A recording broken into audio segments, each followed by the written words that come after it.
All right, Michael, start with this German study. This is fascinating to me. So he's a virologist. This is his specialty. He's not just a data scientist. He works out of a university in Germany, and he found that there's no significant risk of catching the disease when you go shopping because it's not spread by aerosols. It's not spread by casual contact. It's spread intrafamily, perhaps with people that are in lockdown. What do you make of this? Is he wrong?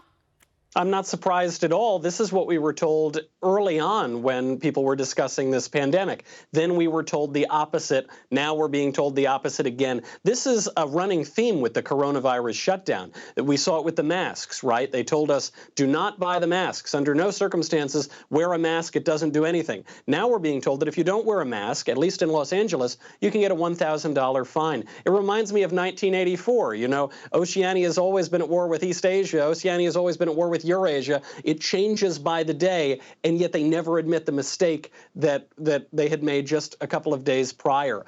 Nobody seems to know very much about this virus other than the data that we already have. And this is the key here, because the models, as you have talked about better than just about anybody, the models have all been so powerfully wrong. But you know what won't be wrong are the data of who actually had it, how it actually spread. That's why you're very right about the antibodies tests. That's going to be a very important measurement. There's a study that's just come out of Israel from Dr. Isaac Ben Israel, who's showing that actually perhaps the lockdowns didn't do anything at all, that countries follow the same trajectory of the virus, whether they lock down the economy or whether they do not. This is a world historic event. This event and the reaction to it are going to be hotly debated for probably a century, if not more. And right now is the most important time for politicians and medical experts and everybody else to get on the right side of this. What is the takeaway here? The fear-mongering has fallen apart. Now we need a cold, rational response to how we're going to move forward. And I think people are still clinging to the lies and the alarmism that they've been telling us for months.